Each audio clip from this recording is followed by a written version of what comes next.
So you guys really seemed to like it when we did that Pulp Fiction 8-bit, like, a lot. So on today's episode of Things You Didn't Know, we're taking a page from Hollywood's playbook.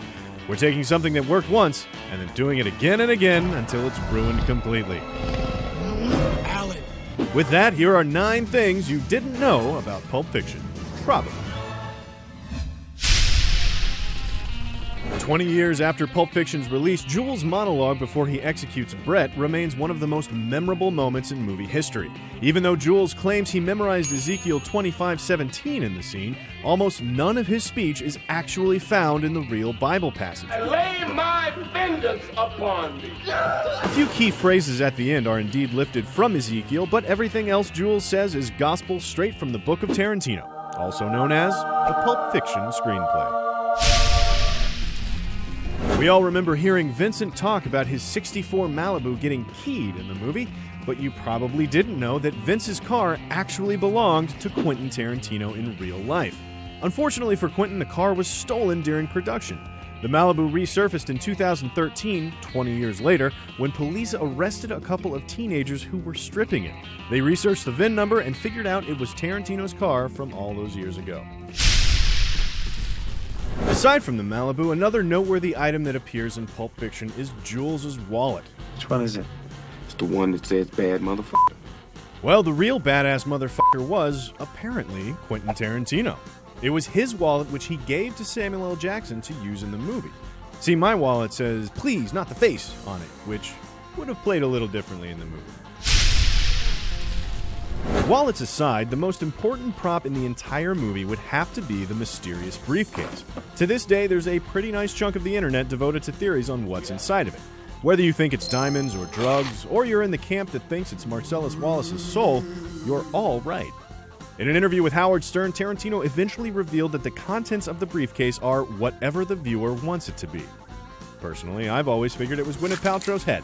And for those of you who aren't fans of using your imagination, we also know what was literally in the briefcase: 2 batteries and a light bulb. Tying into the different briefcase theories, there has also been plenty of speculation about what the deal is with the Band-Aid on the back of Marcellus's neck and how it relates to the briefcase or the overall story. Sorry guys, but it turns out that the bandage has no meaning. Ving Rhames had just cut himself while he was shaving his head.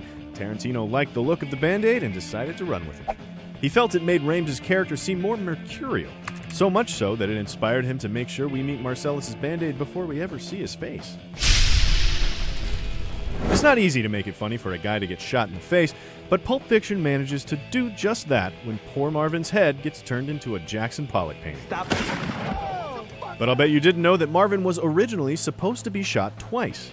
Vince was supposed to shoot Marvin in the throat accidentally, and then would have to shoot him again in the head as a mercy kill to end his suffering. Eventually, it was decided that making it one accidental kill shot would play a lot funnier and keep Vince a lot more likable. By the way, actor Phil Lamar, who played Marvin, wasn't even around when they filmed the scene. They built a dummy Marvin that was rigged to blow brain chunks out the back of his head. The dummy is also the body we see in the trunk of the car, which, now that I'm looking at it, definitely looks like a dummy in the trunk of a car. As long as we're talking about bullets, remember the scene with Alexis Arquette and his really, really terrible aim? Yeah, well, you probably didn't notice that the bullet holes in the wall are there before a single shot is fired.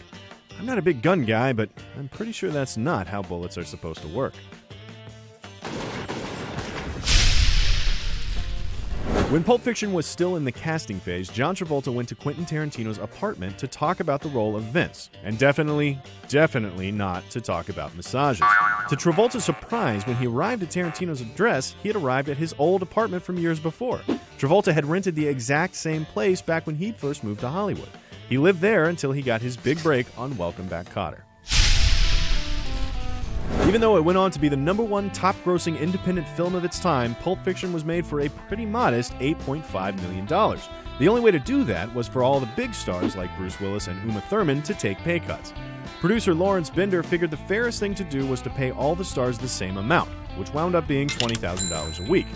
Most of us don't live in a universe where $20 grand a week is a pay cut, but let's just move on before I get very depressed.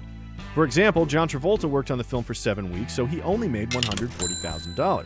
But don't feel too bad for the Pulp Fiction cast. The major stars also had points on the film's profits, which wound up being $214 million worldwide, which translates into a lot of Kahuna burgers. This is a tasty burger. Well, those are all of our things for this episode, but leave a comment if you have some other Pulp Fiction trivia or if there's another movie you'd like to see on the show, and we'll get our team of interns to start researching. Nah, I'm just kidding. We're not allowed to have any interns until those charges get dropped. Thanks for watching, and subscribe to Cinefix for more true-ish things about movies right here on Things You Didn't Know.